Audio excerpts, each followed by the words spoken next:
Hey guys, this is Quade again, another tournament battle video. This one is against 21 questions. My third consecutive third-gen team that I'm facing.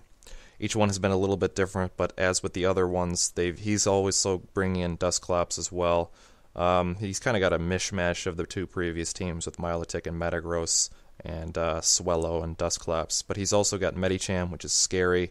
Salamence is also scary, so let's get this one started.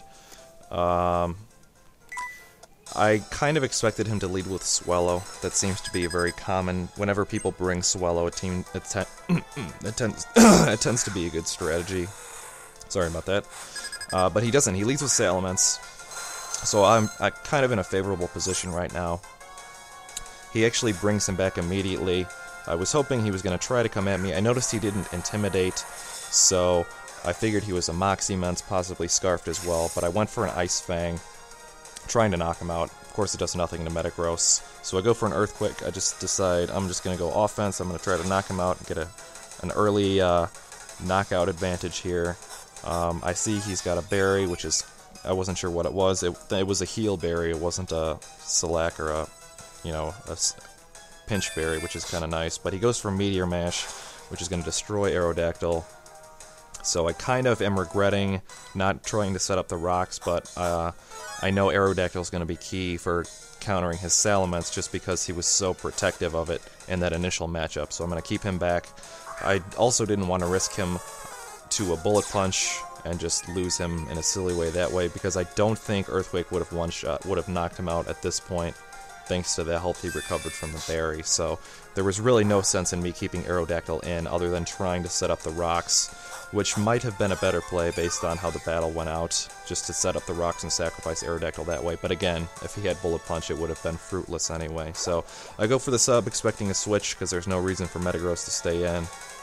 But he goes for an Earthquake, so I'll be able to survive that thanks to the sub. He gets a crit, doesn't really matter because of the sub. But he keeps him in, so I kind of think, well, if he's going to keep him in, does that mean he's going to keep him in again? Like, I don't understand the matchup here. It's a really unfavorable matchup for Metagross, so I'm just going to be able to finish him with a Flamethrower. If he wants to offer him up, I've got no problem with that, so Metagross is going to go down. He did some good damage to both Ninetales and Aerodactyl, unfortunately, but at least he didn't knock either of them out, so I'm kind of in good shape right now. He goes for his Salamence again. Again, I know he's Moxie, so I tried to go for a Will-O-Wisp. Basically, what I didn't want to happen is to switch into something else like Aerodactyl and then allow him a turn of Dragon Dance, because after a Dragon Dance, he'll basically run through my entire team, and I don't want that to happen.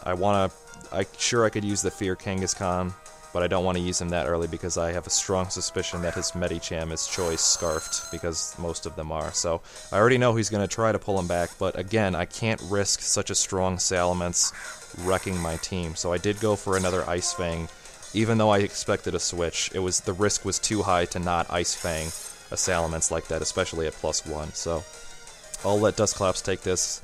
I'll send in my Tentacruel. He doesn't really fear anything that Dusclops has. And with the team composition he has, Tentacruel is going to be pretty useless against virtually all of them.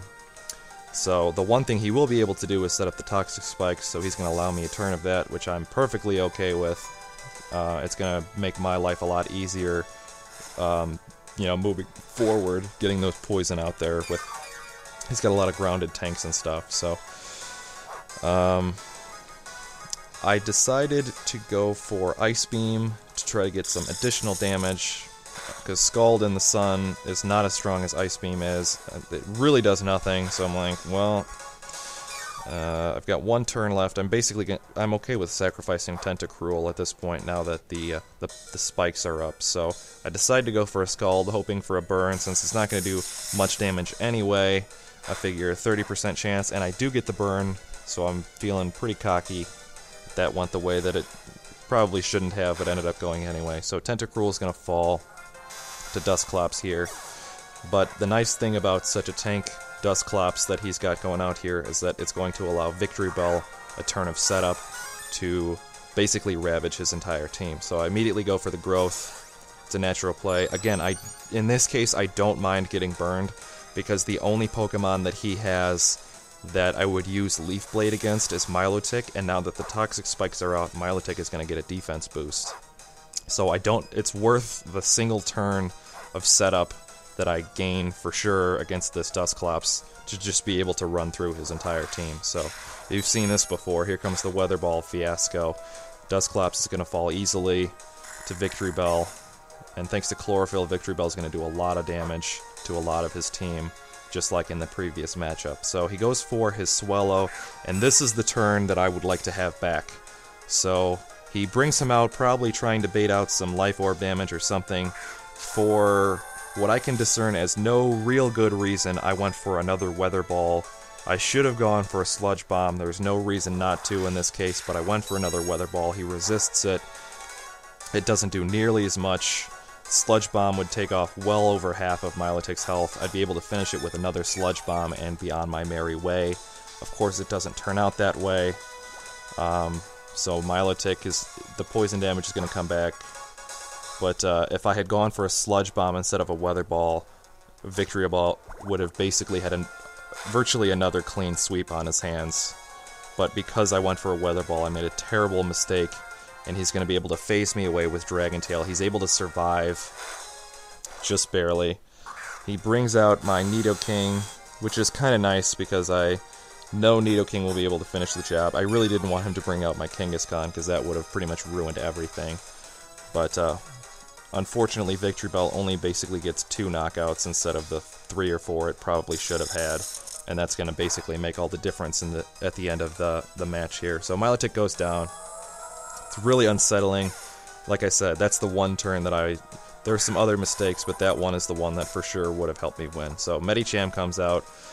Victory Bell has basically done its job at this point. It's not going to be able to set up against anything, really, now that Dusclops is gone, now that, he doesn't really have tanks left. He's got a lot of high-speed offense, so I'm not going to have a turn of setup, really. It would just be some cleanup work based on its natural attack stats. So I have no problem sacrificing Victory Bell to Medicham here. It's done its job, and my other Pokemon are more valuable at this point. So I decide to bring in my Kangaskhan, because like I said, I think this guy's choiced, so he's the one that I want to use him against. But he actually switches out to his Swellow. I was really confused by that, because you think a Gut Swallow, he's going to take a burn here, which he does. So, again, I really want to protect this Kangaskhan, because that's the key to knocking out his Medicham at this point. So I have no problem sending out my Nidoking, because Nidoking is slower than basically all he's got left. So I'll sacrifice Nidoking at the shot of taking down his Medicham with my Kangaskhan, which is really going to be the key. So we have a choice here. He's got his Salamence and his Medicham left. I have my Kangaskhan and my Aerodactyl left. I really can't go out with Aerodactyl, because if he sends out Medicham, I lose no matter what if I go with Aerodactyl. But I decided to go with Kangaskhan because I know I'll get 1 knockout that way for sure, with the Focus Sash, Endeavor, Sucker Punch setup. But I do see that he has the Life Orb here, so instead of going for a straight Sucker Punch, I opt to, again, in the off chance that he decided to switch for a Medicham expecting a Sucker Punch, I would have just Endeavored it, and it would have ended the battle right there, basically. But he gets the Moxie bonus, which is fine, because he'll take Life Orb damage and fail from that.